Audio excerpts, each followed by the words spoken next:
Hi, my name is Neal Brennan. This is the Blocks Podcast. I'm not going to explain the premise. Go back and listen to a different episode. Long story short, we're healing the earth.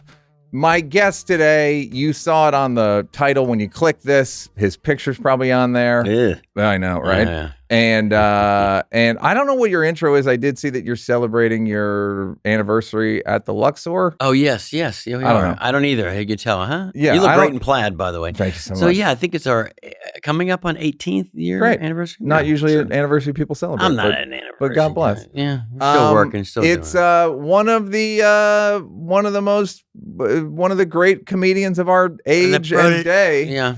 His street name is Scott. His government or his name is Scott Thompson, and his street name, Yes. if he were a drug, it would be called Carrot Top. There you go. I like Here that. he If is. I was a drug. I am a drug. You are a drug. Yeah. Now I've I'm never a street met you. drug. Yes, I like that. I've never met you before. No, but- we've never but met. What's We great met- is like we I feel like we went up Yeah. 3 flights of stairs. yeah, that's And we feel like we've trial by fire. Yeah, we really earned it. I don't know much about here. My experience with you was I heard about you in 1992 that you're a prop comic and that you were very funny. But like comics don't like him, whatever. And I never understood it. I thought it was childish. I thought it was reductive. I didn't. It was like I would watch you on the Tonight Show or whatever, and I'd be like, these are fucking good jokes. Here's a little party favor for someone that has asthma. They're maybe not like the most technically difficult, but they're still fun. Like I do smart comedy and I still think about your acts and it's like, this dude's fucking funny. Oh, thank you. Yeah. There So- has to be a little bit of intelligence and smart to do Yes, in the field of what we do. Right. And people, which is shocking, funny, I get it almost nightly, is the first thing they say is something very similar, like, wow, your show is very smart. Yes. But it's when they say that they think they coming into it, they wouldn't think it would be like this is going to be the most horrible, lowest common denominator of comedy or whatever. And they say, God, it's so smart and it's so well crafted. And I'm thinking, well, I hope that's what people get from it. But you've been doing it so long. But that was kind of the feeling in the earlier days, Yes. especially early days, because I was this new guy in the block and I was doing props and I was just like, who is this guy? And I got a lot of success, and people were really angry about that. Yes. Jay Leonard to this day was, Carrot Top. he would put me in the show, and I would just I didn't care about what, I was cared about the people that were watching the show. I didn't care Yeah. about what the other comics were thinking. In fact, I'd go to the Improv when it was done if I knew I had a good set, and I'd go in and Bud. Isn't that always the I way? know, well, and it never was, But Bud would say, "Let's watch it." And I'm like, God, no, not in the whole lobby. And he'd put it on in front of all the comics and everybody. Mm-hmm. And it was a nightmare. But I knew if I had a really good one, like, man, this is going to be, my God, wait till they This see will be the one that gets them. Well, no, just like, this is one of our brothers and he's on the Tonight Show and wow, and you killed, and it was all clever. It was all brand new, like Bill Clinton jokes, and it was things that were happening right then and there. Yeah. It was very topical. And so every comic came over and said, wow, it was great. And so I started getting a little more respect and love from the comedy Yeah. world. Once the longevity of it, it's kind of like, I always say, I've been doing it for, next year will be 40 years. And it's like, after 40 years, you you finally, they let you go to the barbecue. It's like, okay, Yeah. you're invited into the club, even though 40 years. So you started in 85? 85.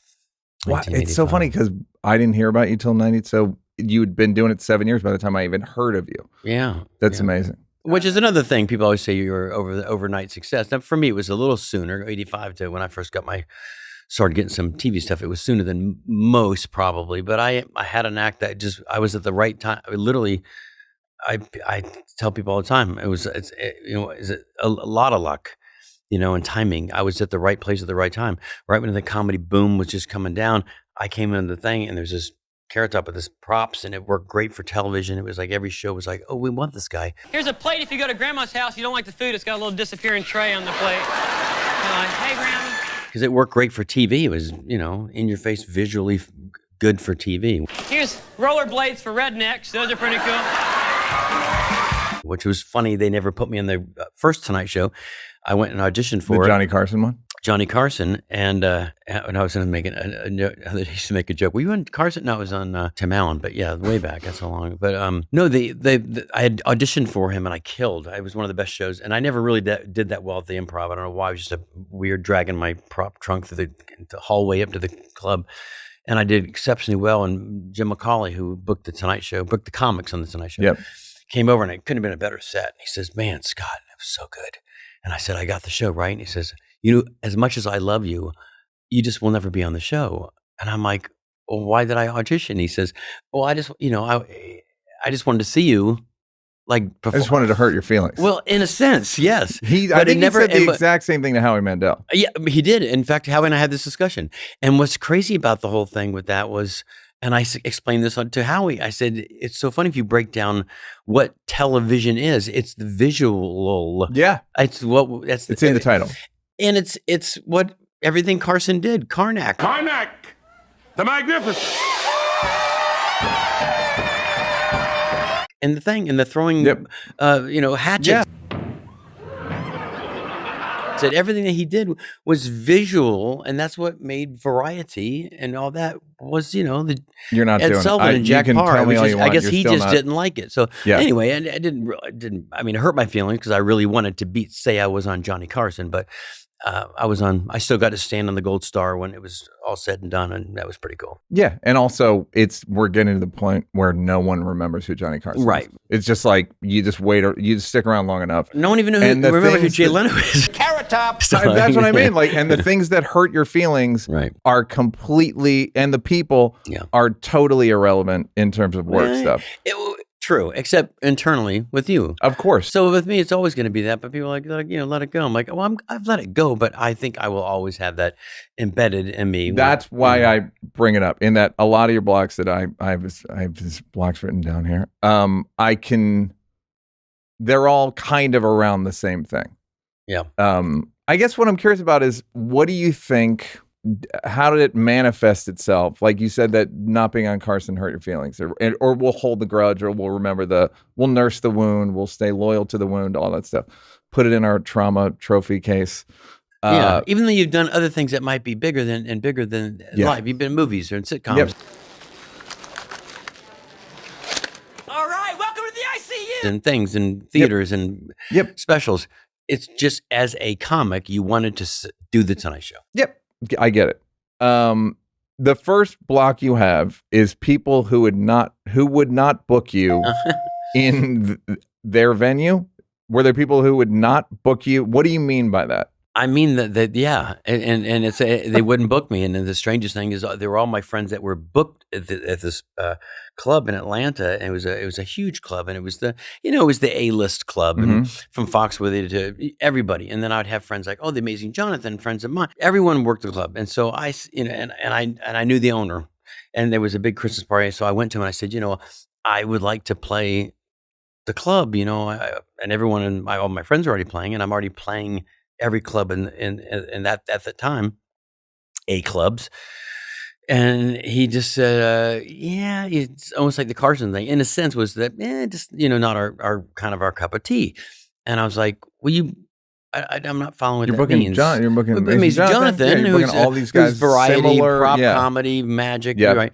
And I'm like, what's different than that? And he just said, but he loved me. We'd sit here at the Christmas dinner and have a toast, and it's so weird. With all the comics. And he just said, don't take it personally. And I'm like, well, I kind of did take it personally. What should I take it? How should I take it? You know what I mean? Like, that's my whenever says, well, people always say, don't take bad stuff personally, but the good stuff. Oh, right. That was all you. And it's like, all right, well, there's a huge inconsistency here, guys. And also, they would have sold the show out. Yeah, it just made no sense. And so then what did I do? I said, I'll book the other club. So I booked the other club in Atlanta. And of course we did great. I was, again, at my peak of it. It was, and I was doing all the radio in Atlanta, and I was, promoting and da-da-da. And then I think on the radio, I said, something to the effect of, I think I might have said I wanted to play the whatever the club was called, and then but I'm playing here, and then that guy got wind of it, and he said, why would you say that? And I said, well, the truth of the matter is, that's the truth. And then the other club's like, why would you say anything about that? Illustration This of is hurt not people, hurt people hurting people. Like, well, I you're was doing trying to right, pass it and on. I was still doing. I was headlining the other club, and it was great. It couldn't have been better. But I just personally was still mad that I couldn't play that. So what happened was, and this is one of those things that I think is a great moment in anyone's career, because I'm not a kind of guy that's gonna revengeful kind of guy. I just don't have it in me. I'll give you a couple examples later on when we talk about, I think, the other one. So your other vendettas. Well, the other block. So I remember the venue was in downtown Atlanta. It's the Fox Theater. Now this is a big venue. This holds 5,000 to 8,000 people. Now the clubs at the time were 300, 400 people. So it was 8,000 people on a Wednesday in Atlanta. And I don't know, we booked it. I remember some of the band, Widespread Panic, this band that I've known for years that live in Atlanta. They came. I had some other celebrity people come. And instead of, getting mad I just invited Ron, the guy. Yep. I said, come check out the show. And it was one of those kind of a feel-good moments where, he wouldn't book me in this club that held 300 people, but I was sold out on a Wednesday at the Fox Theater. It was kind of a cool thing.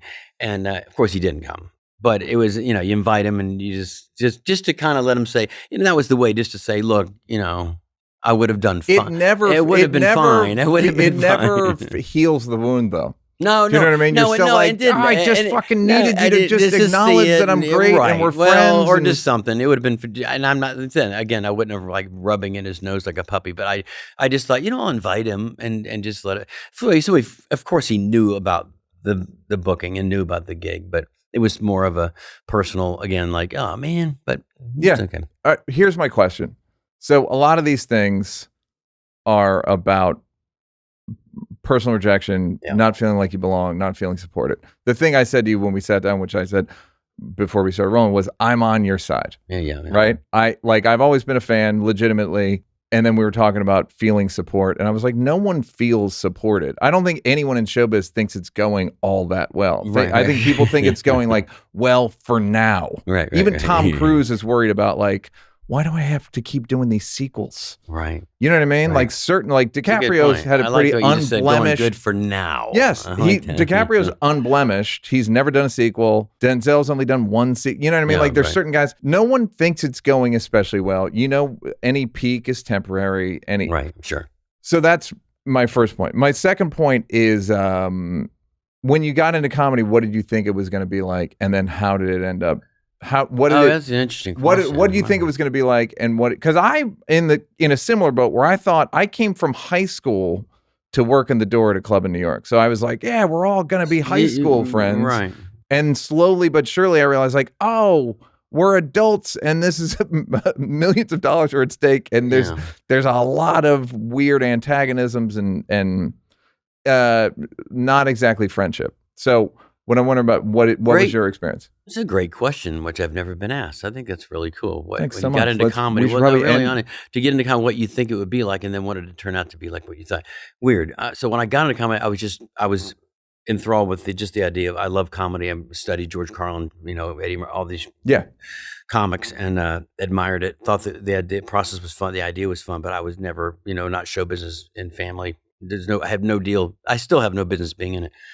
But I got in. Thanks for saying that. That's how we all feel. I really don't know. I should not be involved in this. But I got into it very just randomly. I was an open micer at my college, and I went up and I just told George Carlin jokes and Robin Williams jokes, and it was great. I mean, I got big reactions, and it was fun. And then I slowly got into doing the real clubs, the actual comedy clubs, and I started doing my own stuff, and that's middling. That's like why middling headlining. Still opening. I was just coming up with like trying to open mic still. So that's when I got into props. So I stole this Crime Watch sign, and I thought it was funny. So I said, I'd walk on stage and say, "Sorry, I'm late. I was in the neighborhood. How good is their Crime Watch if they're not even watching their signs?" Great. And it killed. And so I thought, oh, the lady that booked that said, "Do you have more of that? Because it's really good. It's really clever. It's really funny. It's visual, and it's smart, and it's a little bit naughty because you stole it." And I said, well, I mean, I can go steal more signs. And she said, great. So I went and I stole more signs. Yeah. And I took all these different signs. So as it sounds to me, every joke so far has been stolen. Yeah, it was in that sense. Carlin? In that sense, yes. At the beginning, I stole from Carlin, and then I started stealing signs from. Yeah, so I started stealing all these, and that was great because that was the fun part about it too, is that I had all these signs that people had seen in town that I had stolen, and I'm holding them up and talking about, no train horn between certain hours. That's when we need the horn. And why is there, slow children to play with no feet on their things? It was just very fun, and people loved it. So that's how the prop started with that. Socially, how were you doing? Where was this? In Florida. Okay. And then I started to get a little, whatever. But what I thought to your initial question was what I thought comedy would be. I don't know. I thought it would just be, again, a whole bunch of, comics and camaraderie. And when I did the open mics, everyone kind of helped each other in a sense. And in a sense, kind of were jealous, which is weird because I never cared about anybody else's act. I used to always comment on their acts, and a prop guy, if I would help them with their act, they almost found it offensive. Like, I have a tag for you. And they're like, this is the end of the world of Carrot Top's writing jokes. I'm like, I know how to write jokes. Like, I don't just do props. I can write a joke. So even to this day, I'll sit in a club and I'll the guy walk up and I say, there's something you might want. And they'll say, oh, that's great. Or they'll say, stick to your prop guy. But what happened with me was I started getting, I did the clubs, and then all of a sudden I did this college circuit thing. And I got booked in all these colleges, and which was, honestly, I probably owe that to the NACA, it's called. They still have their National Association of College Activities, but I did their thing, and I got like thousands of bookings. And what happened was it went away from all these clubs and hanging out with comics and camaraderie to me being on the road by myself doing road shows for a year. I'd come back every once in a while, but I just lost touch with all comedians. I didn't know anyone anymore because I was on the road by myself. So I did this for so many years. Then I started doing theaters, and I'm out on my road again. I'm not in clubs. There's no camaraderie and I'm on the road. And then I moved to Charlotte because there was all this area where there was all these clubs. So people are like, why don't you live in LA? And it was when I did finally move to LA. And then I said, oh, this is back to the camaraderie of what I thought it would be with a bunch of comics. And you're in this fraternity of comics, and you just kind of grow and back on the road again. So I never really had the friendships of, I mean, I do now with big name comics, but I didn't have a lot of growing with comics in my like guys you did open mics with. Right. Larry the Cable Guy went on to do theaters, and everyone that I started doing comedy, became, and the ones that I admired, from the Jay Leno's to the Jerry Seinfeld's to the, Bill Maher's, now I know Dave Chappelle. Dave Chappelle and I used to do colleges. I wouldn't say a lot of them. We did a few, but so we kind of grew that way. So then that's when all the big names, you have a Gary Shandling or Bill Maher saying, "You're great," and then you're thinking, "Oh, cool. This is nice. I'm getting." You're getting that respect that you want from the people that you really, really think are funny and admired and studied. So it's kind of cool. So did it feel lonely for a long time? Yeah. Because it feels like comedy's lonely anyhow, I think. I mean, not in a sad way. People always say, oh, are you okay? Well, it can be in a sad way. Have you seen my Netflix special? I have seen it. It's very good. They can be sad, but I'm saying like the loneliness part, did you, when you look back on it, do you wish you'd not made different decisions, but do you kind of feel like, how would you do it differently? I don't think, looking back not on in a way of not that I asked myself you feel bad about it, but it's just a life question. Because it's a question that I would never probably be who I am today if I didn't do it that way I did it. I mean, literally. So if I look back on it and say, if I had never gone and lived in Charlotte and lived in LA and did all the things that everybody did and went to, reads and went movie auditions every day and stayed out here and worked the improv in the Laugh Factory and the store, would I have turned out to be where I am today? I don't know the answer to that, so I don't really regret. I think you'd be in the same exact place, just different headband. Yeah, maybe nice. I don't, but I always wondered that because I do. I'm like, wow, I kind of was a grassroots mark. I went on, I just went out into the world instead of staying in LA. I was out in Nebraska and Iowa and selling out arenas, and people were like, what the hell is this? What is this fucking Carrot Top? What is this? Yeah.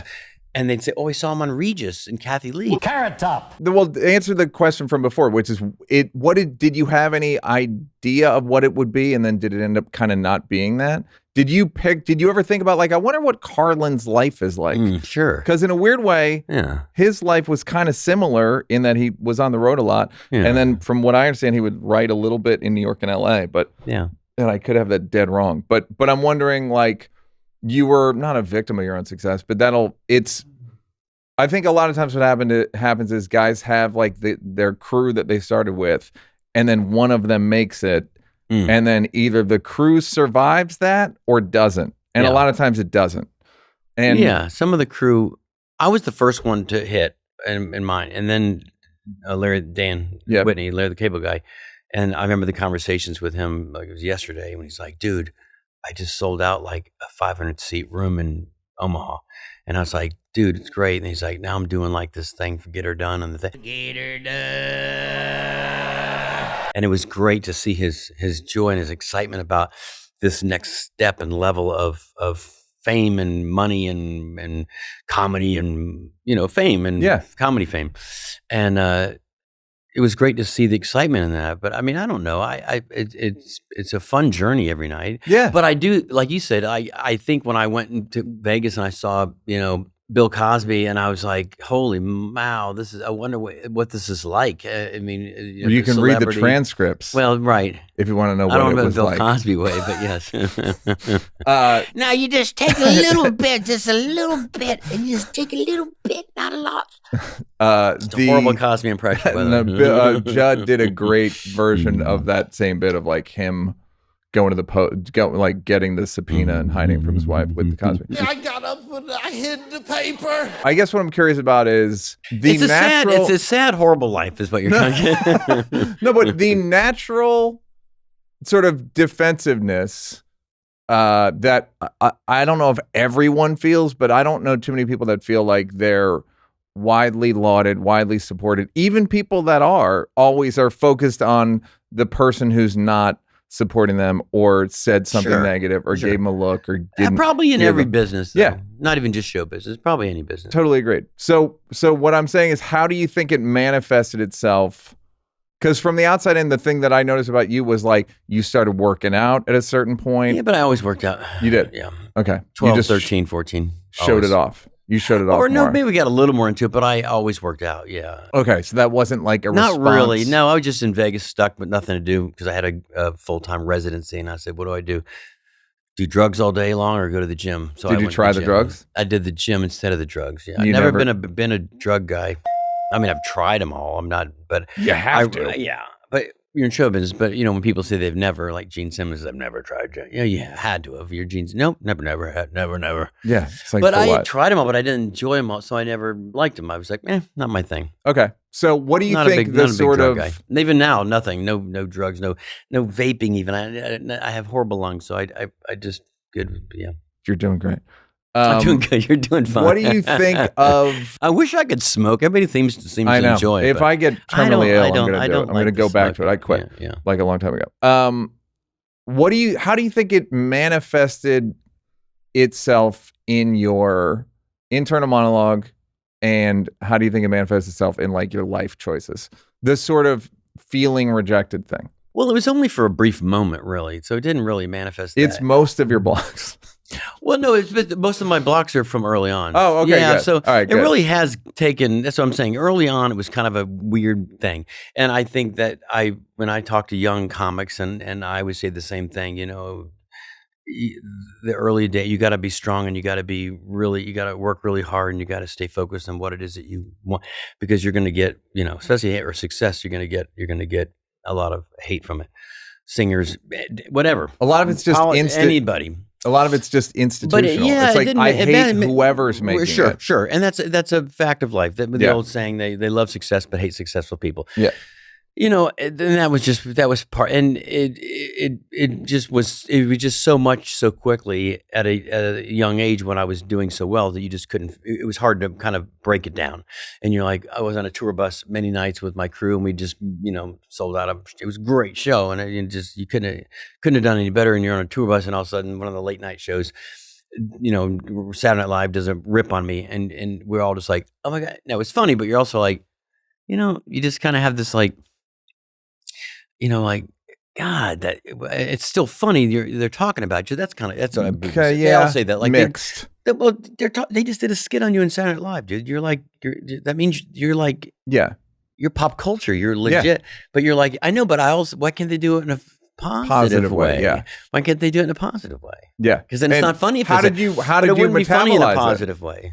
Right. I mean, that's what makes it funny. I did Correct. Family Guy. It was all the whole thing with Family Guy was to make me look like an ass, and I kept saying I don't want to do it. I don't like it. But then when they brought it to me, they're like, "This is awesome," and everybody loves it. And I said, "Well, I don't love it." But he says, "Well, everybody else does." And who's everybody else? Like people that wrote it, you know? Yeah. Do they like it? But people did, and finally I said, fuck it, let's do it, and I did it. And people to this day still walk up and say, "Hey, man, seesaw. It was a stupid joke," and I hated it. How'd you get to the trap door? I found this saw with glasses on it. Oh, that's my seesaw. I said, "Can we do any other joke that makes me look a little better? Like I'm not a moron." And Seth is like, "No, this is what makes it funny." Yeah, because I look like no, I'm with you. Because I guess my question is, how did you finally deal with it? Did you? I just said, you know what? Okay, fine. I'll make fun of myself. I'll make fun of my own brand. I'll make fun of me being that. But it hurt. It hurt to a little bit because I wanted to be clever and funny. I didn't want it to be, And what do you make of I don't know if you have like a belief in God or spiritual anything, but like this is your destiny. What do you make of that? It's like, because the thing I always noticed about you is like you seem so genuine. I didn't think you were cynical or shitty, or you just seem like, I think this is funny, and it's that's how I am. Right? Yeah, that's how I am. Yeah. You're going to jail, right? Carrot Top. But everything fine. Everything fine. But no, that is what I am. I'm at my age, believe it or not, to be not that cynical is pretty amazing. I still just go up there and have fun and just I don't really get to. But you're right. This is probably my destiny. But like, and I said this to Hasan Minhaj on here. Like, would you spin the wheel? What do you think the odds of beating it are? You know what I mean? The 8 billion. You can be 8 billion people on Earth. Would you ever risk spinning the wheel? No. Yeah. No. Yeah. Never. I like being. No. I like being me. Not some days, but most days. Most days. Sure. Everyone has a day. You're like, man. What is the what's your man day? What kind of things make you like shit? Because you live in Vegas full time. Yeah, that's a good question too. You have great questions. Man, I don't know if there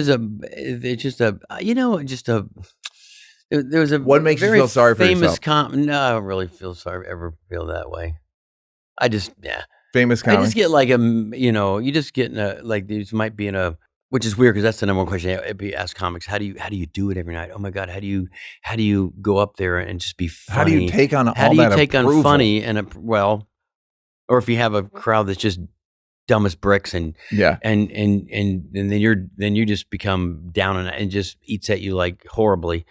And those are the nights where you're like, man, I really, really hate this job right now. But those moments only happen very, very, thank God. I usually always say that. I say, as long as the good ones outnumber the bad ones. And then, but what's funny about the bad ones are the ones that in your head, they're bad. And then when you get done, they're all standing and going crazy. And people are getting on the Instagram. That was the best show I've ever seen you do. I know. And you're like, where the fuck every were you time, at? Every time. Fail. Where were you at? Like, where possibly? But then there's not like there was one just last week, and it was just I don't know, just an odd night, and in my eyes, nothing was really working and clicking, and we weren't clicking as a group. And every ad lib that I would say, and just ad libbing and self deprecating, was working so well that I thought it kind of saved the show because I was realizing they're really getting the fact that this is not going well. Great, but. Did they then convert to a good audience? Because some of you can get them. Yes, they do that sometimes. This one didn't. They just kept laughing more and more at this deep, horrible kind of. It was a dark side of me. Yeah, and they loved it. And at the end, I was like, I won them over. But I came off and I was exhausted. And I was like, that turned at least into be okay. You've had ones where you really just you want to rethink getting. How big is your staff getting out of the at audience. your show? I have my crew, but I have a local crew and my crew. My crew's 5, and then the local crew's about 6, and then yeah. In Vegas. Yeah. And do you have to worry about selling tickets? Or is it kind of self-generating? I always worry about selling tickets. But I'm saying, do you have to worry about, like, do you have to do stuff in Vegas to... No, I don't do anything. I mean, no, I used to. Right. I don't know. No. So it's pretty, it runs just itself. like, yeah, in a sense. Like I don't go around town and like, God bless, I'm bringing up anybody the name. There's a very, very brilliant, funny comic that I love and admire who was there for a bit.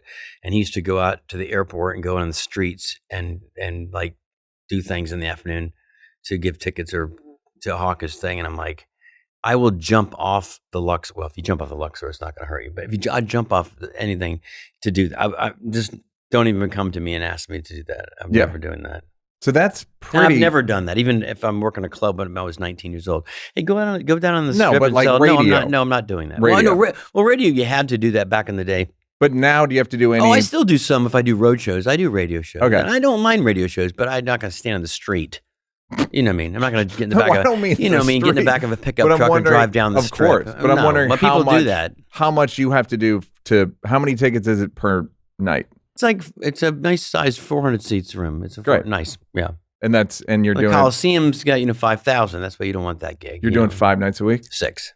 6 nights a week. 6 nights a week. So yeah, so you got to sell about. But 100. I do my best to help promote the show. I mean, I do a lot of. Hello. We're here now, Hello. aren't we? Wearing Please. my best headband. Thanks for bringing your props, Yes. motherfucker. Okay, so it seems like a pretty good life. Yeah. Great. And you have a great house in Vegas. I feel like everyone in Vegas has like custom everything and a pool table. I don't do all that. I'm a very no blingy guy. What do you have? You got a pool at your house? I have a pool. Okay. Do you have how many? 7 pools. How many car garage? Just one car. Great. So you haven't. I'm the most simple guys. Yeah. Someone said that the other day. They said you literally like it was just someone just the other day said you have one car. I said I have one car. You have one car. I said I have one car. This my friend has like 30 cars. Yeah. Literally 30 cars. Yeah. Russell Peters. No. But 30 cars. And I said, I do have 7 houses. Oh, but, yeah. Bill Maher and I were talking. That's what it was. He said, I said, I have one car. And he said, how many houses do you have? I said, well, I have 2. I have one in Florida, one here. He says, oh, I have 7. I said, well, of course you have 7. You're Bill Maher. He has 7 houses? I don't know. that. They're all connected. I don't know. Oh, yeah. I know what he means. He's a popular guy. Yeah, I have just enough. I don't need more. Like you said, the big houses for the people to that work there and enjoy. Yeah. Exactly. Yes. Hey everyone, one of our usual sponsors, and I'm happy about it because I stand by it. I guarantee the product is GameTime. Getting tickets is a pain. It's kind of scary, and with GameTime, you don't have to worry when you buy tickets. It's the fast and easy way to buy tickets for all sports, music, comedy, and theater events near you. With killer last-minute deals, all-in prices, views from your seat, and their best price guarantee, GameTime takes the guesswork out of buying tickets. All right, let's go through the app. Green Day. This is in a year. Green Day. Somebody said they saw Green Day and Blink 182 at a concert recently, and Blink 182 won. Like Blink 182 somehow won the night, which would be hard. One time I was in New York and I went and got some ice cream. This is 20 years ago. I went and got some ice cream, and I was walking past this venue called Roseland, and they were shooting Green Day there. And one of the side door was open. It was like an MTV concert. MTV was a music network. And I just ate ice cream and watched Green Day. So that was pretty cool. Pretty good ice cream trip.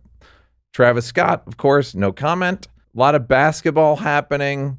Glad to see it back. The in-season tournament, I'm interested in that. I don't really understand it. I think it's in Vegas. Maybe Neal goes on GameTime, gets tickets for the NBA and for U2, Maybe. Although I feel like maybe U2's not on here. Who knows?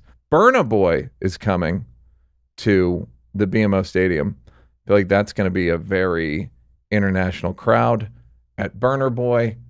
You're going to see a lot of dudes wearing mustard and red jeans. You'll see that a lot. At an international concert, you'll see adult men in red denim. Kiss is coming. They're at the Hollywood Bowl. Goodbye, Kiss. That's their farewell tour. And goodbye. Spider-Man Into the Spider-Verse live in concert.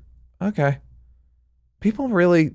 Can we just have a movie, or does it have to be like everything? It's got to be like an animated series and a musical experience. David Sedaris is going to be at the Arlington Theater. David Sedaris, one of the great comedians, writer, comedy people. Incredible. Jerry Seinfeld at the Forum. Good. That's a good show. That's a great show. Jerry Seinfeld. Am I a little mad he's not on the podcast? We talking about it.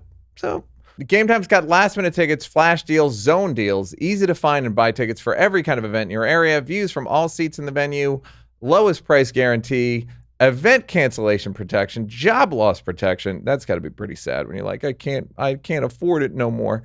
But they have it. You know why I can't afford it? Because I lost my job. GameTime is the only ticketing app that gives you complete peace of mind with your purchase. See the view from your seat before you buy, so you know exactly what to expect when you arrive. Take the guesswork out of buying tickets with GameTime. Download the GameTime app now, create an account, and use code BLOCKS for $20 off your first purchase. That's BLOCKS for $20 off your first purchase. Terms apply. Again, create an account and redeem code BLOCKS for $20 off. Download GameTime right now. Last minute tickets, lowest prices, guaranteed. People of Los Angeles, hi, it's me, Neal Brennan. I'm doing a show at the Fonda Theater November 11th. 2 shows, as a matter of fact. I said 1. I said A, but the truth is I'm doing 2 of them. Get tickets now, NealBrennan.com, NealBrennan.com, November 11th. It's a Saturday. I believe the shows are at 6:30 and 9, and I have to do shows at 6:30 because, as Ali Wong said, all of my fans are depressed, and they have to get to sleep early. NealBrennan.com. Okay, so what are you told me you're not married. That's not married. And you've never... It's a tough job being married in show business in general, I find. Tell me why. Well, I guess as a comic, more than anything else. I think actors, they go on location and their wife can come to the location, which is already horrible. I don't want my wife or girlfriend at my job. My whole career, we had a rule, especially maybe because I didn't have a wife or girlfriend, but I'd say no wives and no girlfriends, like, ever at the road, like, no, seriously, at any road show, on the bus, no following the bus. And they were like, oh, wow, really? I'm like, yeah, because we're in a working environment. So there's no girls, there's no wives, there's no one. No, you're... It's like the army. Yeah. Yeah. The Carrot Top Army. Honestly though, when we're at work though, it's a work environment. We're all focused, we're traveling, there's no time for... Could they be at a hotel? Fight with your wife on the phone after the show, like they do. But you'd give them an hour to fight with their wives. Go 10 to 11. Maybe their time. Yeah, not on Carrot's time. Not on time. Would you? That's a funny policy. Yeah. Now it's a great policy and a great one. Yeah, because there's no distractions. I know people that when they're hiring a staff will look for people that are not new parents or newly married or new like. You want them to be committed to your thing. I get that. And we didn't want girlfriends following the bus, or wives following the bus. If there's any kind of issue with something happening horribly that they're, so just. And what's your relationship history, Scott? 0. Here I am. No, I have dated. And how did it go? It didn't go so well. It's, but then again, like I would say, as a comic, I think comics are an interesting breed of people. Not only because of the traveling aspect of it too, but just it's just I've started telling a different people, thing. It's like, how you feel when you have to give a toast at a wedding. That Saturday you have a toast and you start, if the toast is at 6, you start worrying about it at like the day before, and then at 11 you start doing this and trying to find. We're like that every day, all the time, and it's preoccupying. Yes, and if you are involved, you gotta understand. I've been doing a joke about it where I'm like, I'm just preoccupied, so they'll be telling me Right. relationship stuff, and I'll just be thinking of jokes. Keith Richards said it in his autobiography where he's like, I was just thinking of riffs. There were girls and coke, and I was just thinking trying to about think of a riff. Yeah. Yes. No, that's exactly my. Couldn't have said it better. And it's nothing personal. It's just that's how our brains think. We're never listening or focusing ever. We're just thinking about the ever. gig. I want to give myself some. Well, not ever, but I mean, pretty much ever. Like the whole day and whatever. And the only time maybe after the show, after the show, like right after you're still thinking about what went right and what went wrong, or ideas they can add. 2.5 hours after the show, you'll start to be a human. Maybe be a human and say, no, what were you saying earlier? You're exaggerating, and I agree with you. Yeah, but I'm being serious. But I just saying and I don't know any comics that have ever been. I mean, a few that have been happily married forever, but they're usually they have sitcoms now and they don't travel and they have families and they still fight. We kind of have to hunt what we eat. Everybody does. I know comics that are even very, very successful comics that their whole act is about what they do. They're fighting with their wives. I mean, that's that's so in a sense they can help. They can help you write jokes. Look, if you're coming, you got to pitch in. Bill Maher and I had a nice one because he and I are very, very similar in that regard.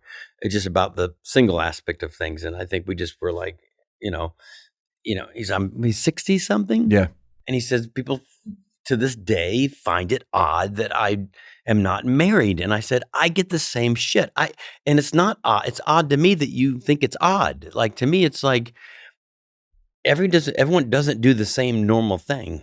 Yeah, I remember when I was 30. Now eventually you do realize you're going to have to get married, get the kid, and get the house and the wife and the. What do you mean? Eventually I have to do that? Well, that's what you do. What do you mean? That's what you do. Who does? So. I know a lot of people that never did that. I know a lot of people that never did that. But if you are, they're like, oh, you wouldn't. There's something wrong. You wouldn't let. Well, there's a lot wrong with it. You wouldn't. They couldn't work for you if they did that. This is true. You were discriminating against. Yes. No, but I am with you that you're trying that. It's like that's why I say it's really my pain that I was making them suffer because I didn't have a girlfriend, so you can't have one on the bus. Yeah, that's what happened. Yeah, I'm sorry that it took you this long to realize it. Yes. And many of them I knew it. Are speaking to lawyers as we record this. I love lawyers. Oh God, you don't love? I love them. No, the idea that someone looks at you and goes, "Well, I'm sure he's normal about relationships." What gave you that idea that this person would be normal about it? It's like just not the thing. Right. So the expectation, people just want you to do the thing. They want you to affirm their choices. Right, exactly. Like if they got married and had kids. Well, absolutely. All my friends did that to me. I'm like, and then what's great is when you wait for the my divorce. brother went to the Air Force Academy. I didn't go to the Air Force Academy, but it was odd, but like, when are you going to go to the Air Force Academy? Yeah. I'm dumb as fuck. I'm not going to go to the Air Force Academy. Did you feel insecure about that at any point? No. So you seem like... My dad worked at NASA and trained astronauts, and my brother was a F-16 fighter jet pilot, and I was happy with that. I just said, I'm going to go, and I'm going to go. This is in a sense. I'm literally going to go be Carrot Top. Yes, and I do it in the show, and it's the biggest, probably the biggest laugh show because when you see the whole story told with slides, it's insane. It's insane, but that's exactly how it happened. I'm sure other families have probably had that too, but it couldn't have been further from where I grew up and further from no show business and no. And my dad was funny, but the fact that I'm going to be a comedian. So there's not a ton of like neuroses you don't seem to be like a very neurotic guy. You just sort of like, I like this and I'm going to not judge it or myself for liking it. I'm going that way and I'm not going to think about that way. Sure. Absolutely. That's a great way to be, by the way. Yeah, that's exactly. I didn't care about anything except I wanted to be, and I was going to pursue it, whether I didn't end up doing it or not. But a lot of then people you end up in there and you're like, holy shit. I'm standing on that gold star. Kind of a cool moment, but it's that moment. That's the moment I think I still always remember. It's just kind of like, oh my God, this is crazy. The Tonight Show, Johnny Carson, Mark. Yeah, the gold star we stood and you're standing on it. You're like, this is insane. Yeah, it's like How the hell did I it's get I here? must have done something. It doesn't feel special when you're doing it, but you're like, all right, well, all the people I've seen standing on this were pretty special. It felt so pretty special right when I did it too. I think I Great. kind of looked at the tape. I remember looking down. I made some kind of reference like, wow, this is pretty cool. But yeah, it's always been a good moment. All the moments. Right, but I'm saying you're lucky in that you're not right. neurotic. Oh, You're right, not, no. You're not. Right, I right. go this way, Yeah. and then I go. Should I Yeah, have gone right. that way? Yeah, no, the yeah. and I'm I never or was. that way or I'm not neurotic in that regard at all. You're lucky in that regard. Ask my crew if I'm neurotic, then I give you a different answer. Well, okay. How are you? How do you like being a boss? Sometimes I love it. Go on, Scott. No, I do. Sometimes I like it. But I mean, I try to run a good. I've had people that say, well, one thing I think is pretty nice is that I've had the same people with me from day one. Great. So I think I'm running it right. So, I give everybody, except for that part about having their girlfriends and wives. On Right. the It's a great bus job. roads. You can never get we laid just don't or want have a you meaningful. can get laid, just not at the show. So everyone does their thing. They come in, especially now we have our show at the Luxor. They come in, they set it up, we do it, and they go home. And it's a normal life for everybody. But being a boss is interesting because you have to kind of run the ship. And if you get really cool, smart people that know how to already run the ship, you just kind of monitor it. You don't have to say, before you could say, they already have it done, But the show changes every night. New joke, new thing. So How do you implement it? do you have a rehearsal? Well, Or do you have a we run? don't have a lot of rehearsal time at all. In fact, that's the unfortunate part. I really want to see your show now. And fortunate part, because if you have too much rehearsal time, get that 3 in the afternoon, people will kill you. But we get there, we have only 30 minutes, maybe max, to kind of run through something. What time do you get there? Sound check, 6:30. Shows open at doors at 7, so I get to 6:30. And I do a sound check, which is weird for a comic, but you got to get your ears open. So I always do a sound check, always. And then run through a couple things that I might want to try, whether it's a video joke or a verbal joke or both or a music joke, and then we do it. And last night we had a brand new one, and it was all fucked up because, and then that's the part about being a boss. You got to be kind of so. We rehearsed it, and it's about the sphere. And I said, "Have you seen the sphere?" And this big sphere comes up behind me, and the U2 song's playing. And it's a great. It's great. I said, "Have you seen the sphere?" Fuck. And I make some joke because I always want to go to. People could ask me if I've been to the sphere. I haven't been. I got to come to fucking this show. And then it went away, and I'm like, you got to keep it up there because the next 2 jokes have to do with the sphere. Yeah. So then I saw it go away, and then I'm like, look over at him, kind of like, and then I said, the sphere, it's got 1 billion lights. How do you compete with something that's 1 billion? We tried to at the Luxor with 1, and it's the 1 light. Yeah. But he already put it down, so it joke didn't work. Yeah, so I just looked over, and it was like the 3rd joke into the show. There's already a tone And you're in my head that this is not going to go well. It's hard, and I'm mad. Yeah, and So- there's a way to paint that picture where you're a petulant baby Yeah, for being like upset that. Yeah. But at the same, it's the thing I say. It's like you're jumping out of the plane. The chute has to open. Yes. You're not a petulant baby if you're mad that the chute didn't open. You're dying. Right. You're gonna die. So I'm on your side. Yeah. And I'm a I big understand. baby, by the way. Go on. No, really. Like I'm a perfectionist to the nth degree, which is the worst thing you could possibly be. People used to always say that about David Letterman. I did his show a few times, but he was always very, very nice to me. But Yeah. they said he was really, talking about he's not still Meticulous, here. Like yeah. he's still not here. After the show, he was beyond just, so meticulous. And after the show, they spent more time after the show reviewing the show than they did even prior to and taping. Yeah. And I remember one night I was on the show and it seemed great. Crowd was great. Yeah. And they got done. He's pissed. And I thought, that's weird. I'm like that. And I wish I wasn't, but there's not that many times I walk off and I'm like, all right, that was great. We'll see you guys tomorrow. There's always like, fuck. Yeah. There's always like, God damn it, we do this every night. Why can't we get this right? But the show's kind of heavy duty. There's a lot of going on. It's like videos and music jokes and stand-up jokes and then a prop joke and then a thing. And so it's like tap dancing, as you know this. And if you don't get it just right, it's a disaster. And if it's a disaster to you. to me. Yeah.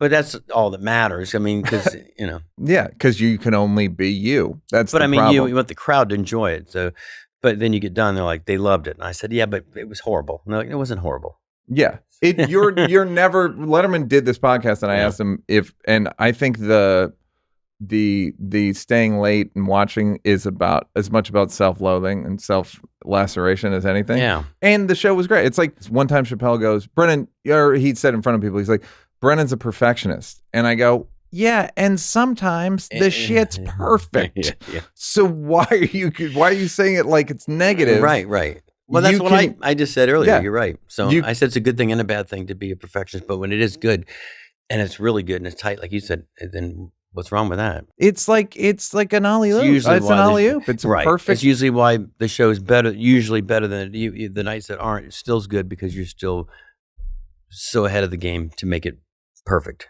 Right. And are you a yeller? No. Are you a sulker? Yes. Not a yell. I never really, they just know before I just said that. I just look at them and they'll say, I know I fucked up, whatever. And I said, yeah, well, I fuck up too all the time. So we never, no, not a yeller. No, we just go, man. Yeah. And I sulk and then I write things down and then I don't know where I put them. Whenever I've hired people that were good, I would always hire people that would beat themselves up. You can kind of smell it on people, like, oh, you're gonna beat yourself up. Yeah, I got this. I like these guys. I like those guys. I hired them too. Yeah, because you want them to be right. The reflection of the you whole want thing. it to be. You want them to have a standard. It can't just be like a job. Like they really do. I'm very lucky. I have a very good crew, and again, they've been with day one, so they're so good. And I don't have to, say anything. They just come back and they say, "I hit that early," and I said, "Oh, you did. Okay, you knew that already." Yep. Yeah, that's about all you can ask for. Mm-hmm. It's because people are gonna make mistakes. You can't yell at them. Yeah, well, you can. But then yeah, it's useless. You feel bad. Yeah, I feel worse for yelling than I did about the thing I'm yelling about. Yeah, I don't think. I think one time I yelled at my manager one day back and it was the weirdest thing because he yelled back at me and I was like, the fuck? That's not how this works. You don't yell back at me. I yell at you. Yeah. Yeah. Well, so then it was weird. I was like, hey, we don't yell anymore. All right. Well, that didn't work. Yeah, that didn't I tried yelling once. That didn't work at all. Stupid. It doesn't even work. Yeah. This is a good one. Love-hate relationship with mentors, specifically Gallagher. Oh, wow. Lovely. God, now this could go for days on Please. This one. We'll edit it. There's if it's days too long. and days and days. Who were your mentors? Well, I love George Carlin. I got to meet him, and he couldn't have been more gracious and nice to me. In fact, that was one of the very first comics that came up to me and said, "You're a funny." I was at the airport. He said, "You were a funny fucker."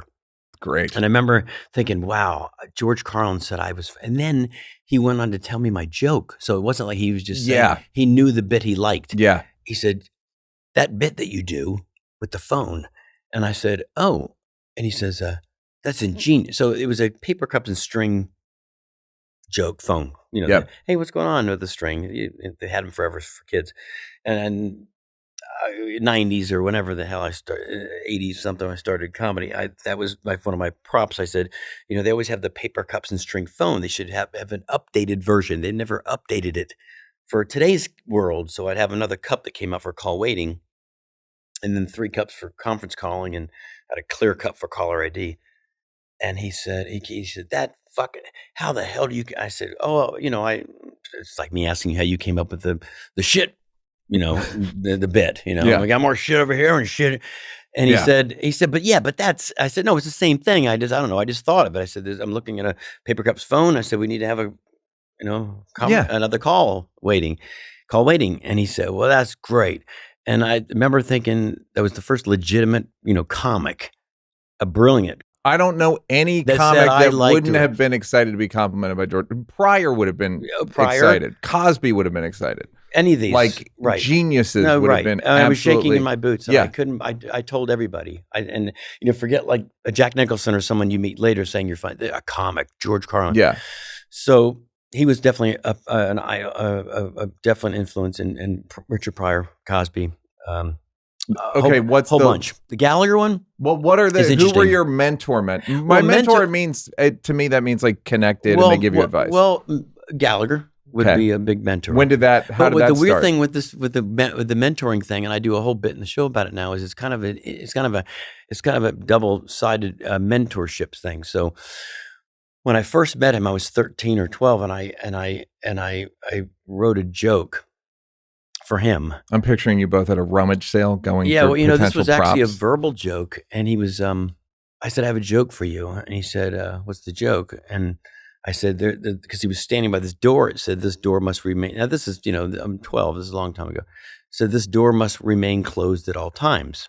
He was standing by a stage door, and I said, "They should. Why do they have a door? They should not even have a door if it has to remain closed at all times."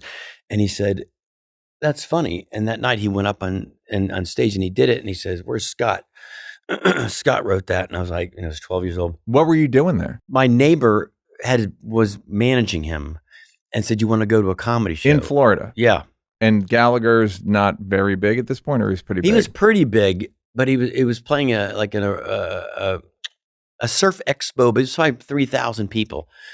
But I don't think he was getting there. He already had specials on Showtime. And so he liked me. And then the manager, then 14 years old, 15, then I would. Did it get a laugh, by the way? Oh, yeah. And then I started writing more and more things for him. Then he started asking me about I said, I wrote a joke too. I was thinking about do it for myself. He says, "Do it for yourself. You doing comedy?" You're 12. I said, I was 15 now. So I said, I think I want to be a comedian. So I started, writing my acts. So he asked me what my jokes were. And so I told him one. Then, I would hang out with him more often. And then all of a sudden I was on the road with him. So the 12-year-old joke works. Yeah. Then you tell him when you're 15, you tell him a joke. I tell him a couple more jokes. Did he take it? Yeah. And then I gave. Did you give it to him? Or did he take no, it? he took that. I gave. Then the one I wanted to keep myself because I said, "This is my." He said, give me your joke?" And I had two. I said, one was they say Visine. It was a prop. I said, they say Visine gets the red out, and I would put it in my hair. Right. And he said, "That's great." And I said, then I'd do it to my crotch, and he says, "You got two jokes." And I tell that joke in my story in my show tonight and the biggest laugh comes when he says, "You all you need is one joke, kid." And I said, "Well, I got the Visine gets the red out," and he goes, "That's great." And then I said, then I put it down here, and he goes, "You got two jokes," and it gets the biggest laugh because it's true. I had two jokes, and so then this is where it gets weird. So I start doing comedy in college. This is the late 80s, early 90s. 80s. Yep. And I go to Gallagher's show in Tampa, or not Tampa, Fort Lauderdale, and I go backstage. And now he's big. He's playing the Sunrise. You can just say Sunrise Florida. Musical Just Theater. say Florida. We'll all fill it in. Florida. So I go. I do the thing. He's backstage. Now this is when he's huge. It's like 5,000, 6,000 seat theater, and he's the real deal. And he's backstage, and he's going. How's the comedy thing going? I said, "It's good. I had a show last night." He says, what are you doing? I said, "Well, I'm doing this. I did the Visine one." I said, "It's just a dumb one." Then I had the other one. So I said, "You're a headliner at this point?" "No, I'm just doing open mics and opening. Not even maybe middling." And so then all of a sudden years go by, and it was in LA, and I run into him somewhere, and then I said, "Hey, I'm doing comedy at these clubs," and he's like, "Oh, wow." And then I'm on the Tonight Show, and I call the manager and I say, "Hey, I'm on the Tonight Show tonight." And he's like, "We're on what show tonight?" I said, "I'm on the Tonight Show tonight. Tell Gallagher to watch it." And he's like, everyone was like, "How the fuck did you get on the Tonight Show?" Including myself, seriously. Like everyone, even the people that booked me, like, how the fuck did Jay Leno when he's reading the teleprompter? Fucking Carrots? How did that happen? So I killed. It was my first thing, and I come out. I look like the Wendy's girl or whatever freaking joke I did. And Gallagher, of course, I killed. I'm thinking I'm going to get great news back from Gallagher, and he was, not happy, I guess, because I kind of, I wasn't doing his act. I was just doing, comedy. I was doing my own thing, but he was just like, how the fuck did this kid become? He was mad. And at one point he did say, "Yeah, I was a little fucking jealous," but it was like, "Well, you don't be jealous. I'm not doing your act, but I'm doing my own act, but I'm just doing comedy." He was mad that I even got into comedy. So then Then it went on and on and on for years. And then he really didn't like me, and he thought that I was doing his act. And so he got his brother Gallagher too. You probably know the story if you don't know. I don't know the story. I want to inform the audience. So Gallagher was a his brother, famous. I have my own camera. You have your own, Scott, please. I want to no. Get the fuck out of there. Gallagher, famous comic, would smash watermelon. We did a sketch. We have to go back to. They don't even know that part. We did. Who knows what people know? Oh and then my at a certain God. point, your audience has to be savvy on this. Gallagher, he retired. And then he sold his act to his brother? No, he didn't retire yet. No. Okay. I'll let you fill in this. So he did not retire. Gallagher was still kicking ass. In fact, then there was a guy named, his brother went on the road as Gallagher 2. Like T-O-O. Which is insane. Not and two, like two. Also. Yes. So, well, it's as important. Well as. No, it's important to note that because if the advertisement would say, Dice Clay did it and Gallagher 2. And they would think, and Gallagher as well. So people didn't know. So what happened? And his brother stole from him or no? No, did not steal. He gave his act to his brother. Oh, so he did give it to him. He did. He gave. So he was doing it, and he would let his brother do it. Yes, because I was doing. If I'm in Seattle and Gallagher, the original Gallagher's in Ohio, they needed another Gallagher to be over near to compete against the Wait a minute. Yeah. So he. I mean, basically, allegedly hired he his allegedly, brother. he didn't allegedly hire. He hired his brother. I'm saying about me, right? And Gallagher 2 kept having gigs near you. No, not all the time, but often enough where we're like he's trying to compete to put me out. So he would and I brought that up to Gallagher. I brought it to original Gallagher, and then Gallagher said, "Well, you know how that ended with my brother." I said, "I know, but when it was happening." He said, he opened a Gallagher franchise across the street from a local Carrot Top franchise. No, that's kind of what it sounds like. But and not you confronted him on it after the fact. I did after it was all said and done when he sued him. Once they were done, and they had the guy couldn't do Gallagher anyway. Now here's the interesting part. So the brother, the 2, gets a gig on New Year's Eve in Detroit at the Meadowbrook Music Fair, or whatever it's called. 1,500 seats? Something. Gallagher, the real Gallagher, calls and tries to get booked in somewhere near Detroit. And it's just the Detroit Theater, or one of those theaters. And they said, "Oh, we already have Gallagher."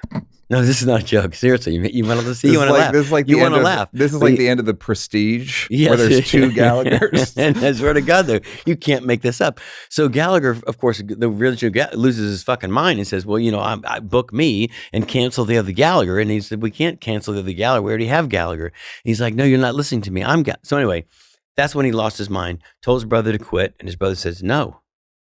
So Gallagher said, "Well, I'm suing you." So he took him to court, and it all ended. But it's the most bizarre story in the world. Yeah. And wait till Carrot Top 2 comes around next summer. I mean, and Gallagher 3 was the Gallagher judge. 3. That's what's so my crazy. joke used to be Gallagher 2, audience nothing. That was my joke. Okay. Did you explain to him like, "Hey, man, I didn't love that. I wrote you a joke when I'm 12. Do you not think, hey, this kid might have a future?" Yes. Like, do you say that to him? Yes. So we, for a long time, not that long ago, before he died, we finally made up, and he came to me, and this is, I think, one of those moments in my life that I will never forget. He said he wanted to meet me in front of the Bellagio, and I said, okay. So I go to the Bellagio to meet, safe place to meet, and a fight breaks out between Gallagher and Carrot Top. So I show up at the valet, and I'm waiting for Gallagher. I'm a few minutes early, I'm looking, and all of a sudden I see this guy walking up that looks like David Crosby. Now I literally said, "Oh, fuck, that's Gallagher." But he looks like David, just white hair now, the white mustache, little ever. So I said, I'm waving like, "Hey." And this kid in the valet, I don't know, it's just random kids like, "Oh, dude, can I get a picture with you?" I said, "Yeah." I said, "Gallagher." So I take a picture of the kid. Gallagher walks up. I said, "Okay, wait, give me one more." There's one. And then Gallagher says, "What the fuck's that?" I said, "What's what?" He says, "What's that?" And I said, "What's what? What are you talking about?" "The kid with the camera. Did you hire that guy to fucking come take a picture of us?" And it was so weird. I was like, what guy? He says, the guy that we just took the picture with you. I said, "I don't know who that guy is. The guy was I don't know who he is, a fan." So let me get this straight. You had me meet you here so you could have the newspaper come film us to make something out of this. And I'm like, Gallagher, look at me real quick. Gallagher, seriously, dude, what are you talking about? He says, the fucking guy with the camera. I said, let the guy with the camera go. I don't know who he is. He was a random kid that wanted a picture. Let's go have a cup of coffee now. And he's like, no, I'm not going anywhere till you tell me why you hired this guy to come take a picture of us. And I'm like, dude. Now this went on for 15 minutes. I finally calmed him down enough to say, I think you've lost your mind. I don't know the kid. Okay. I didn't hire anybody. And why would I hire the newspaper to take a picture of us? Yeah. So he's like, well, whatever. He's looking for a cigarette. I don't smoke. I don't have anything. I said, can we go get a cup of coffee? And he goes, no, I'm not going to have a cup of coffee with you. I said, okay, well then I'm going to go. And he says, but let me just set this straight while you're here. And I said, okay, set what straight? First you stole my fucking act. And then you stole my manager. I said, I didn't take your act or your manager. No. And the fact that you took my act, I want to talk about this. And I said, I would love to talk about this. What part of your act did I take? He said, this is great. He said, you took the stupid part. You didn't take the smart part. If you were going to steal from me, why would you not steal the smart part? Why would you not take the words? Why would you not take my stand-up? Why would you take the fucking lowest common denominator with all my stupid shit? And I said, well, first of all, to set the record straight, it's my stupid shit that I came up with. It's not your stupid shit. And now that you said it, I should have stolen your words. You are, because you are a brilliant stand-up. And he's like, I'm a great fucking stand-up. And I said, you are probably one of the best stand-ups I've ever studied and watched. He said, then why'd you take the stupid shit? I said, first of all, I didn't take anything. And he was so mad, and he just, I got to go. And I said, and this is how it is, the best ending to possibly get into this. I said, okay, Gallagher. You're still at the valet? Yes. I said, okay, Gallagher. I'll see you again someday. And he turned around and he says, I've got this, I can't even make this up. After he said, I stole his act and I didn't take the smart shit. He says, I've got this foam, big truck, steamroller, dump truck thing steamroller. Do you want it? And I said, what?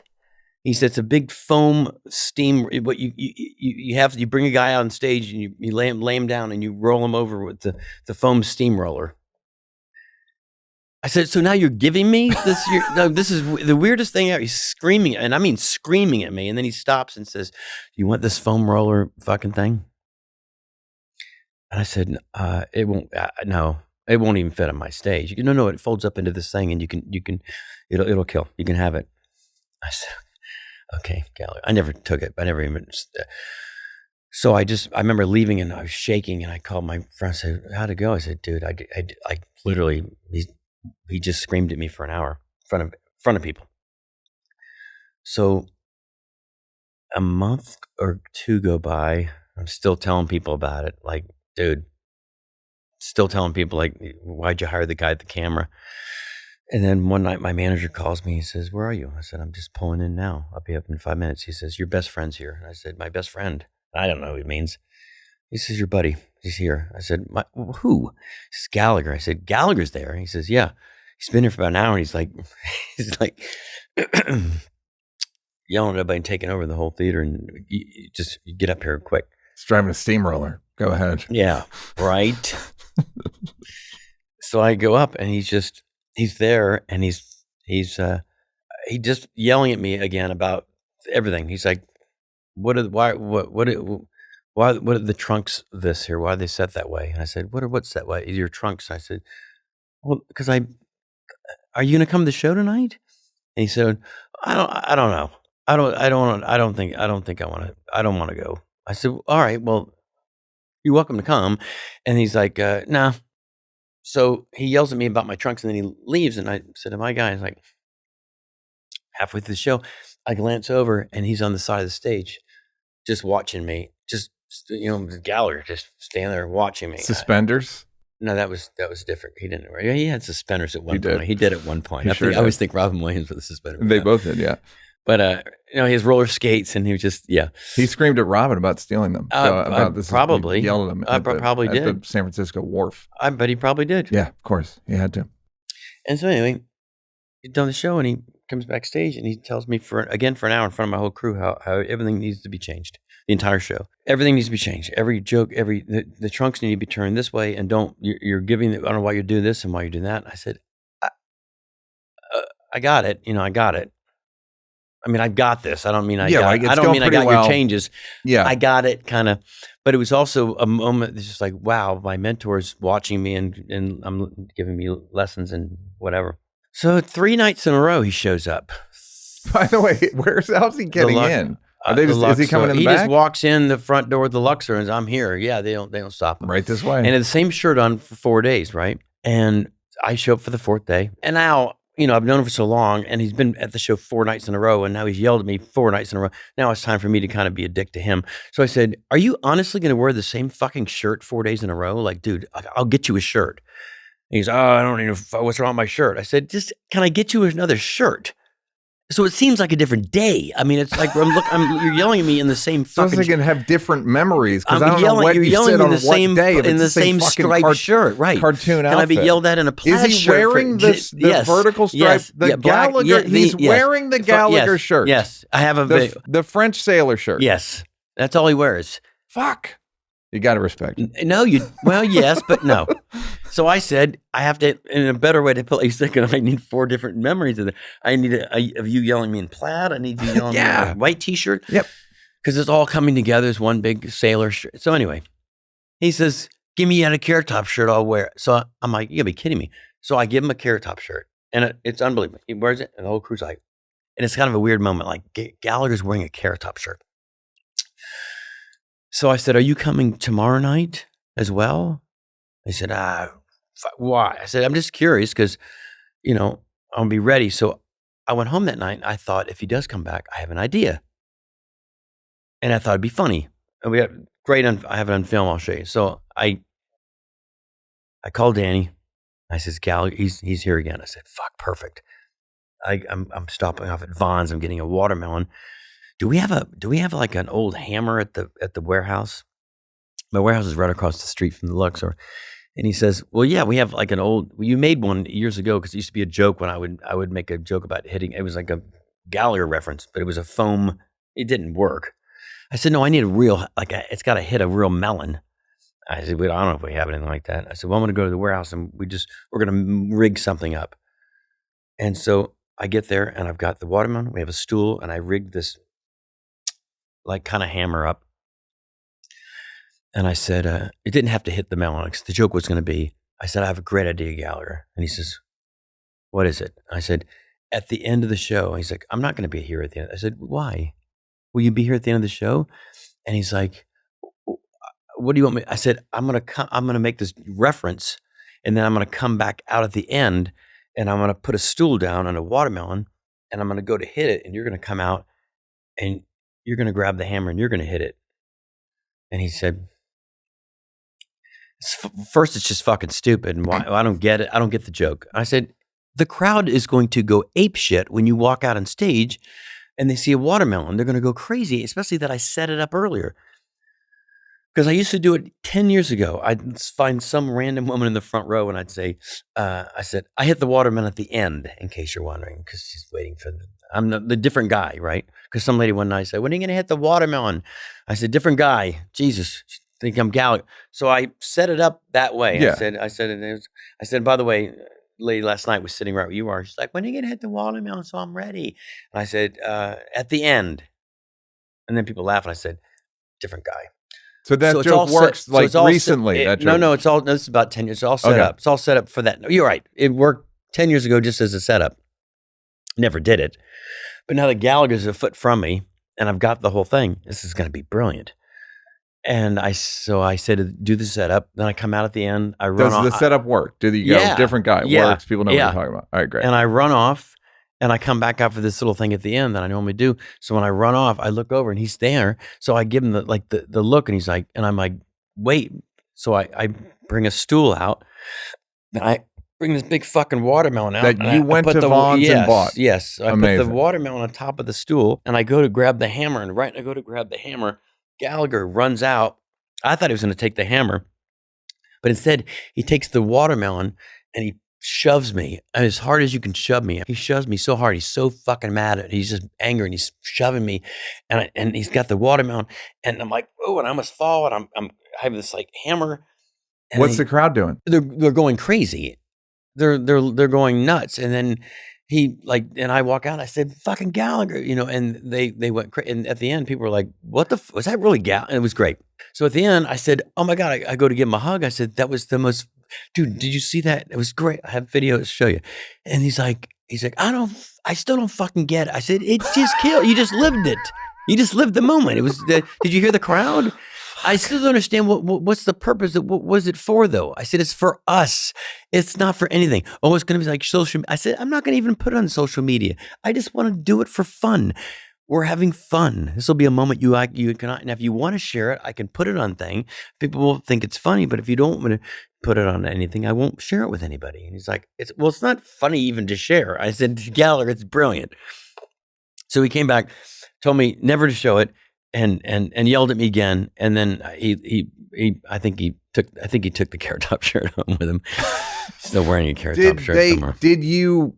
Well, the thing I want to say that you didn't realize. I'll show you the video. I can't wait to see it. That you didn't realize till now, Carrot Top, is that many of our peers are fucking out of their minds. Yeah, well, I know now. Yeah, now you know. All right, well, here's a question: did he have any good ideas when he was yelling at you? No. Okay, so none of it was good. I would have loved it, but he did. Trust me, I love it. I love when people tell me a good idea. I love it. I don't know if you like that or not, but I love it. I fucking, because no one Please, helps. Not no one, but very few people like, and I feel like I try to help everybody. Right. So it's a great way for me to feel sorry for myself. Right. Yes. And what did you take from it? Just like, people are weird, and life is uneven, and things are not circular. Sometimes you have a mentor, and then he's jealous, and then he's still jealous, and then he dies. Pretty much. Yeah. Unfortunately, yes, because it was like that moment we could have been that would have been a cool, but it was just crazy. It wasn't like I think he, there's some moments where I think he really, he really admired me and liked me because he was like, he would want to help me, or try to whatever. But it was sad that, he was just not nice to anybody back. I remember my girlfriend had come in at the time, and she walked backstage the same night that went on. And he said, who are you? And she said, what? Who are you? And she says, oh, I'm Scott's girlfriend. He says, you're not his girlfriend. You're the next fuck. And it was just in front of everybody and in front of It's just I don't need anyone else. Her girlfriend, my crew, a couple other friends back there, my cousin was there, and it was funny if you're with a bunch of comics. Maybe, listen, baby, you're not his girlfriend. You're just the next fuck. Because she doesn't understand this. She's not in the comedy world. Well, she's not in the comedy world. She dates Carrot Top. She's not in the comedy world. But you know what I mean? It's like furthest thing from it. If you're in if you were with a bunch of comics in a club, it would be hilarious. Kind of, yeah. But it was just the setting. And I was it would still hurt her feelings. She pretended didn't for an hour. But it was not even that. It was like, you you just go, dude, come on. And then he would argue with the fact that, you do know that though, right? And he just didn't leave it there. Like, he doesn't just fuck you. You do know that, right? Yeah. You've already made your joke. Yeah. It was like that. Like a bitter guy. It was too much. Bitter, it went on uncomfortable guy. to really uncomfortable to kind of like, okay, you have to go. Yeah, that's it. So it was just sad. I would the like Carlin one was more fun because, fuck it. He says, I'll tell you my other Carlin, which I find interesting. It's a comic. He was playing the same showroom I was playing in Vegas at the MGM Grand, and I was there the night earlier because we had come in early to Vegas. We started the next night. So I was backstage on the side watching him from the side, and his manager, said, no, just stand, right here. I'm like, no, I don't want to. I hate people when they're on the side of I don't want no one's allowed on the side of my stage. I don't care who they are. And the last thing you want to come off and just fucking say hi to some Yahoo, right? Me, of all people. So I'm standing, so he's getting close to his, when is he It's like done? a nightmare. Can you imagine being on stage, looking over and seeing fucking Carrot Top? It's a fucking night. It's a Saw movie. You did great. So, yeah. So anyway, I stand there and I'm like, oh, fuck, he's done. Like, he's all right. Yeah, did his good night. You ever come to Vegas again? Never fucking see me. Good night. Walked off, and I'm like, oh shit, I don't want to be that guy, be in the way. So I moved over. He goes, no, go stand. He knows you're gonna be here. He doesn't know I'm gonna be here. He walks off, and this is Mike, and he's, fuck, damn, Carrot Top. I said, hey George. He says, how much of the show did you see? I said, from, and I said a joke. Yeah. From about the airplane. And he's like, fuck. When do you start tomorrow? I said, yeah. He goes, shit fucking week. Shit fucking crowd. I said, oh, I sounded great from where I was. They really did. But he was just really, really in a bad mood. That was a shitty fucking, he's looking down. He's like, fucking shit. When do you start? I said, tomorrow. How many shows do you do? I said, I do one every night. I said, we do 2 on Saturday. And he's looking at the ground, and I said, I do 2 on Saturday. And he looks up and he says, why do you do 2 on Saturday? And I made a joke. I said, because my manager has a car payment. And he went, like, snickered. And then he went, no, why the fuck do you do 2 shows on a Saturday?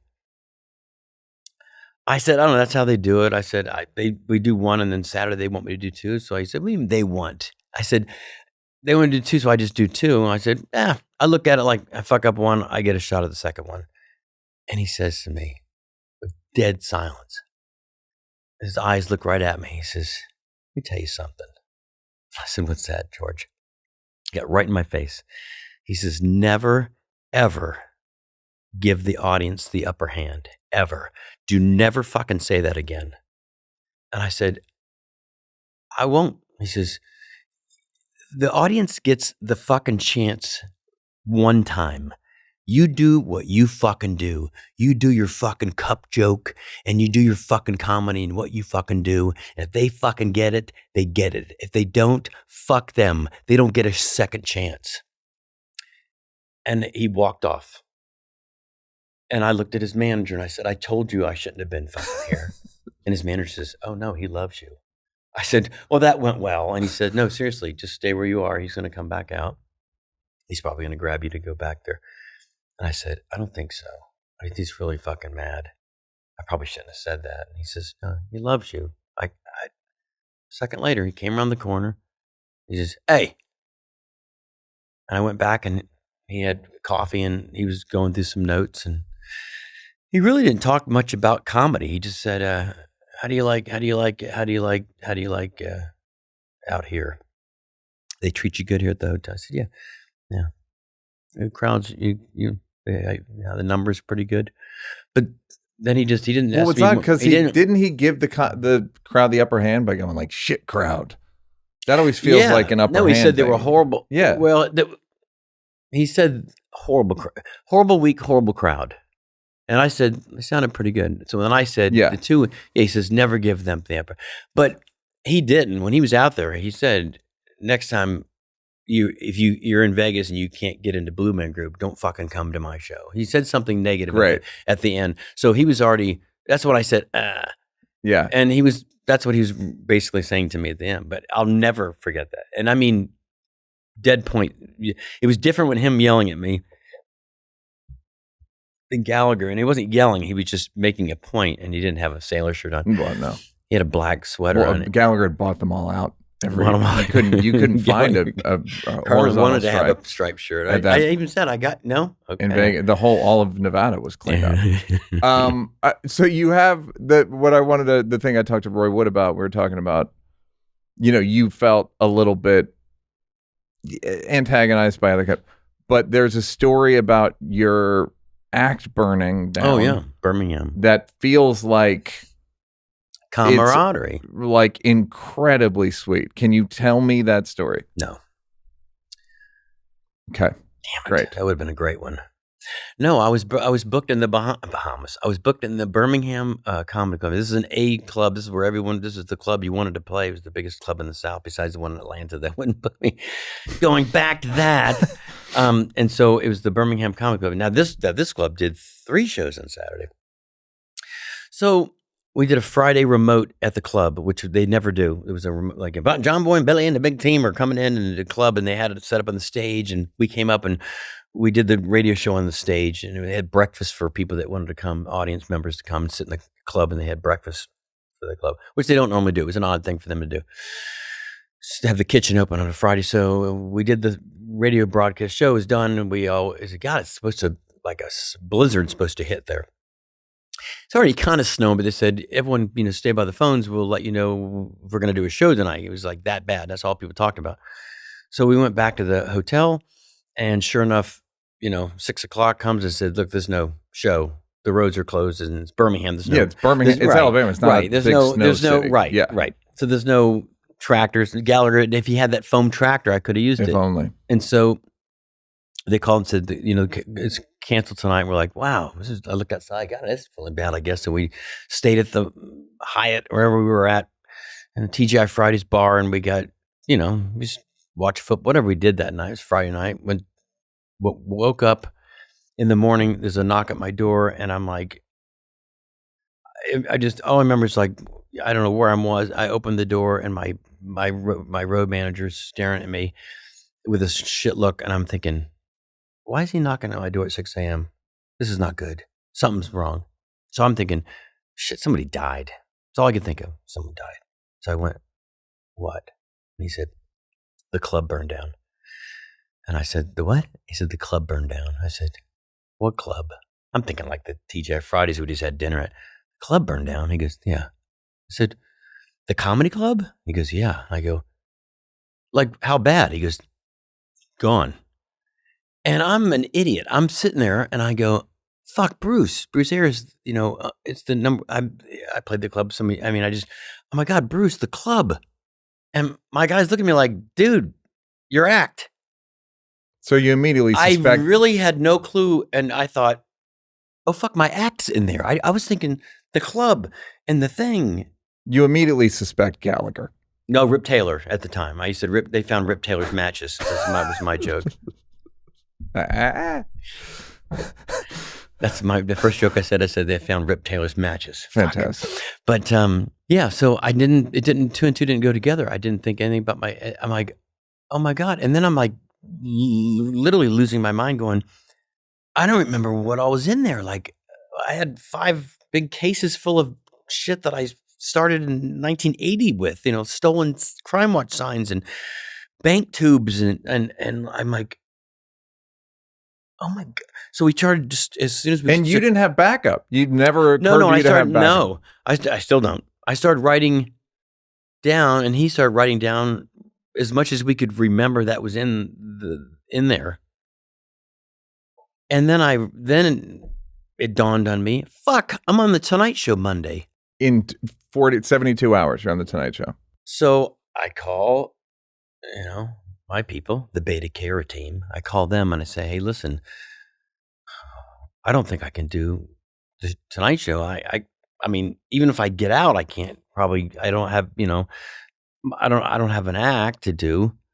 And so we didn't leave for 5 days. So even if I wanted to do the Tonight Show, we couldn't leave. So then that night in the Tonight Show, Jake, does the mic and saying, hey, then we got to give a Karen time with both of you in the film. They show a picture of me, but the whole club burned down in Birmingham. It was kind of creepy, making light of it. And we're all sitting there at the Hyatt watching it going, no, like he has no idea. Like this is like, I think Jay actually went and did a thing for it after that, did a whole show and help pay for some of the stuff. But yeah, what happened was then I finally went back to Charlotte where I was living, and all the comics in the South, of course, saw it and heard about it on the Tonight Show. They all came to Charlotte, and they all went like a scavenger hunt one day, and everybody went and bought everything and helped me rebuild my act in my garage. was a really beautiful moment of camaraderie with people that right when you think all these comics hate you and behind your back, you're like, no, I'll go find a bank tube and I'll go find a Crime Watch sign. I'll go get a rubber chicken and a tennis racket. And everybody went on and all day and we all came back and the next day and I rebuilt what I could to do a show. I think it was a college at the time, but yeah. And then I went back to, of course, on the Tonight Show, I came back with, burning down the house, and I had little smoke detectors in each lid. We made fun of the fact. When did you did the Tonight Show that as scheduled? It was like a week. No, it was like 2 weeks later after. Oh, okay. So you did have. I went back after finally was done, and Jim was what happened? I said, Rip Taylor's matches they found, But it was crazy. And did you feel loved? Yeah. No, I felt really, it was amazing that people came out of the woodwork, people from other states, comics that drove in from like DC and wanted to help out. Yeah. What year is that? 94. It's so goddamn cute. Yeah. It was a blizzard of, I want to say 94. Yeah. All right. That's great. All right. Final few questions. I did feel loved. It was great. Yeah. That's amazing. Okay. what would you, I think I know the answer and we may have discussed this, but like any problems you have, you don't have a ton of neuroses, but even what's the upside of your downsides? You know what I mean? Like you're a perfectionist, like what's the upside? Well, I think the upside is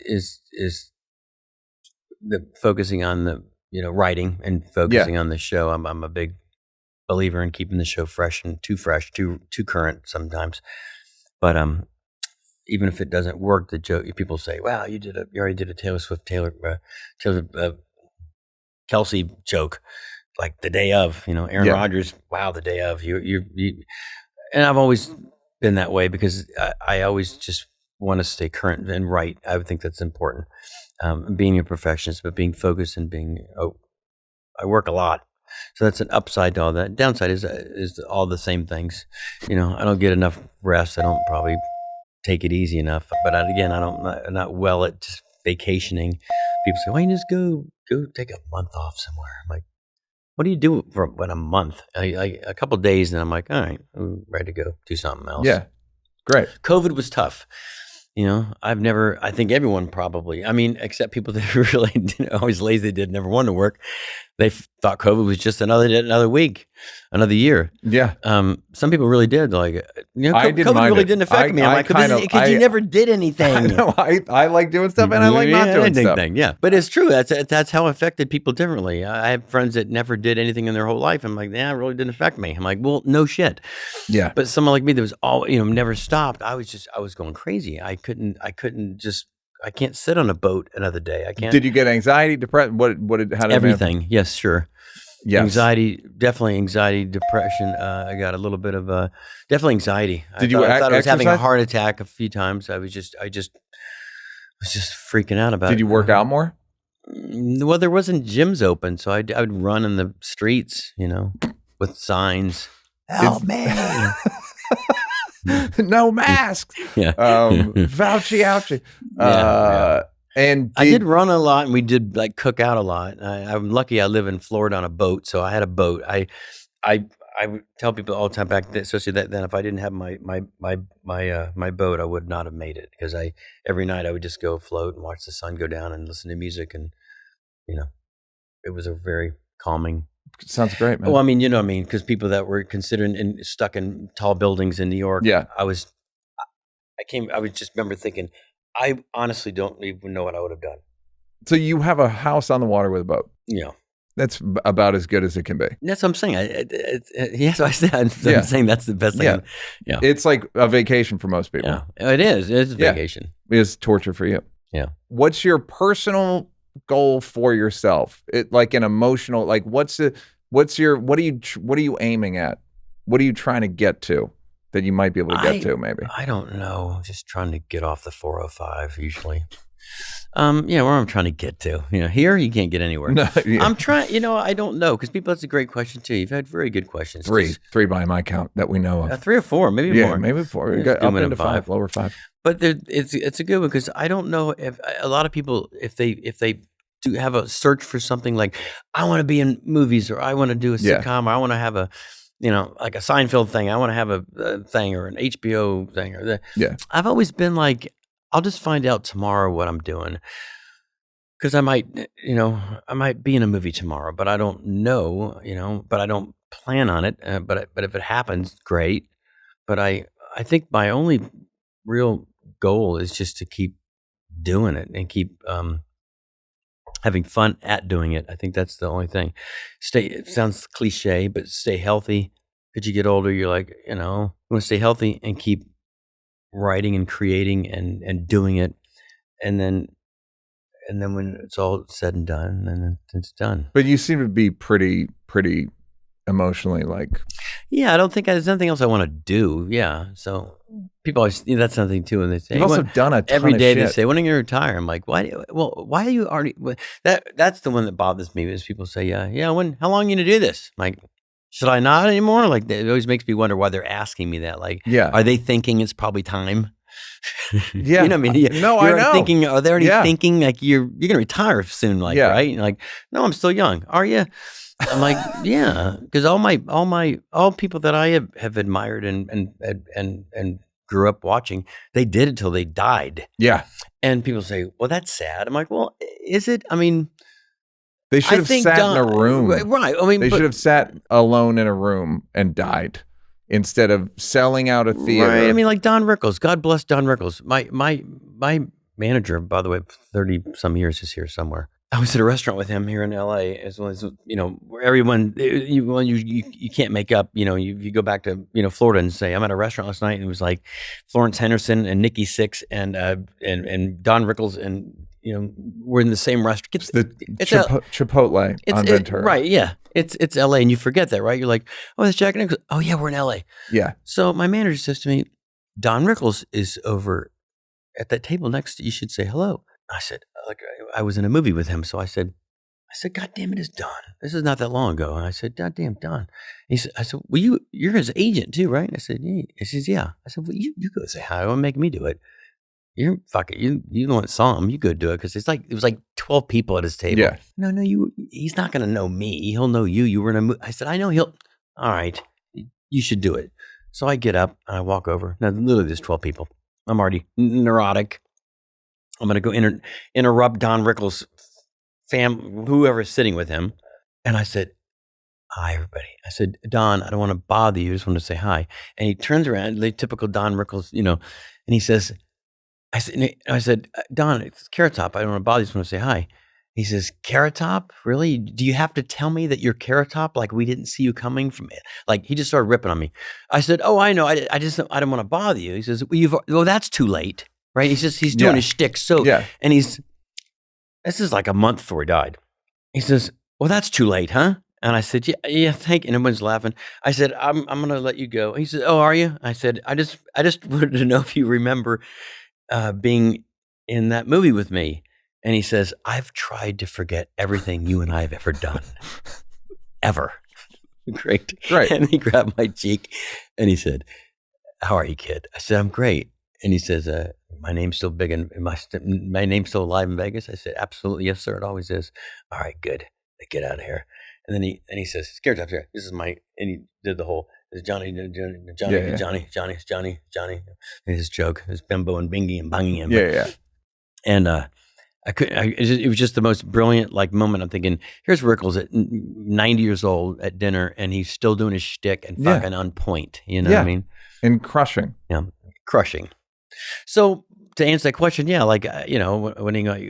going to do it to you, because what are you going to do? Just I have nothing else to do, and everyone I know that did it until they are still doing that's it. The point. Think about that. I'm like, God, I'm 58, and I look at my probably a few more years, and then they said, well, Leno's 75. I'm like, fuck, you can't. Carlin was 80. So you can't quit. You can't be that guy. You got to keep going. There's no point. There's and do what? Right, and do exactly. Think you're having a heart attack? Guess people's weight at the fair. That's all I'm good at. Ladies and gentlemen. The one and only. Oh, is this the beginning or the intro? I don't know what Is this happened. the intro or the outro? Something bad Ladies happened. and gentlemen, please welcome Carrot Top.